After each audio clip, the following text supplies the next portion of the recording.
Welcome to S S اسلام 24۔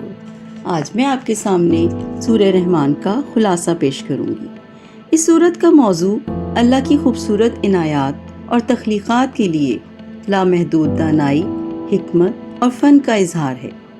یہ سورت عربی زبان میں اتنی فصاحت و بلاغت اور خوبصورتی کے ساتھ بیان کی گئی ہے کہ کوئی بھی دوسری زبان اس کی تاثیر اتنی خوبصورتی سے بیان نہیں کر سکتی۔ یہ وہ واحد صورت ہے جس میں انسانوں اور جنات کو بیک وقت مخاطب کیا گیا ہے۔ مشرکین مکہ اگرچہ اللہ تعالیٰ کی ذات پر ایمان رکھتے تھے، لیکن اللہ تعالیٰ کے لیے رحمان کے نام کو تسلیم نہیں کرتے تھے، کیونکہ اگر وہ یہ مان لیں کہ ہر طرح کی رحمت خاص اللہ تعالیٰ ہی کی طرف سے ہے، تو وہ ان کے من گھڑت خداؤں کے حصے میں کچھ نہیں آتا اور خود بخود ان کے شرک کی نفی ہو جاتی۔ اس صورت میں اللہ پاک اپنے اسی نام رحمان کی تشریح کر رہے ہیں کہ رحمان وہ رب ہے جس کی رحمتوں سے تمام کائنات بھری ہوئی ہے۔ اللہ پاک کا یہ احسان عظیم ہے پوری کائنات کے بنی نوع انسان پر کہ اس نے انسانوں کو پیدا کیا اور ان کی ہدایت کے لیے قرآن پاک جیسی عظیم کتاب نازل فرمائی اور انسانوں کو یہ قوت بخشی کہ وہ اس قرآن کی تعلیمات کو واضح طور پر بیان کریں۔ اور پھر بار بار سوال کر رہے ہیں کہ اب بتاؤ تم اپنے رب کی کون کون سی نعمتوں کو جھٹلاؤ گے۔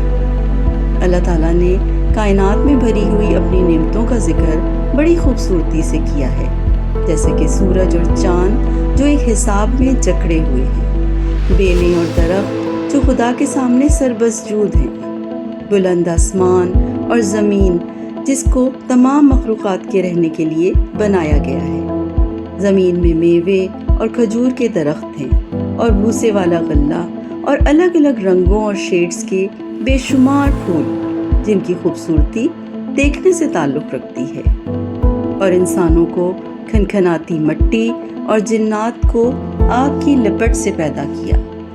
اسی نے سمندروں کو ایسے چلایا کہ آپس میں ملتے نہیں، بلکہ ان کے درمیان ایک آڑ ہے جس سے وہ تجاوز نہیں کرتے۔ اللہ تعالیٰ کی قدرت کاملہ کا یہ ایک عظیم شاہکار ہے۔ اور ان دونوں سمندروں میں آبدار موتی، خوبصورت سمندری پتھر، مرجان اور مونگے ہیں جن کی خوبصورتی دیکھنے سے تعلق رکھتی ہے۔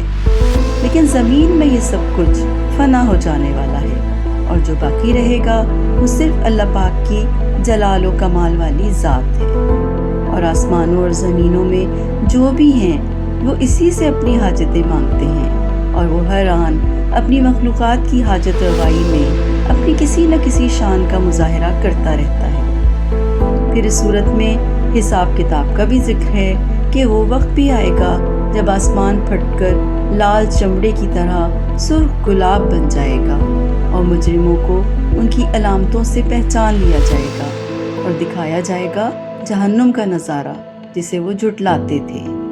اور مومنوں کے لیے 2 محیر العقول باغ ہوں گے جن کی خوبصورتی کے بارے میں ہم سوچ بھی نہیں سکتے۔ اس میں 2 چشمے بہہ رہے ہوں گے اور انواع و اقسام کے ہر پھل کے 2 جوڑے ہوں گے۔ جنتی مومن ان باغوں میں ہوں گے اور ان کے ساتھ ہوں گی انچھوئی حوریں جو اللہ پاک کی خوبصورت اور عظیم صنائی کا خاص نمونہ ہوں گی، اور اچھائی کا بدلہ اچھائی ہوگا۔ اور بے شک تم اپنے رب کی کون کون سی نعمتوں کو جھٹلاؤ گے۔ سورت کے آخر میں اللہ پاک فرماتے ہیں کہ تمہارے پروردگار کا یہ نام رحمان بڑا بابرکت ہے، اور تمہارا رب بڑی عظمت والا بھی ہے اور کرم والا بھی۔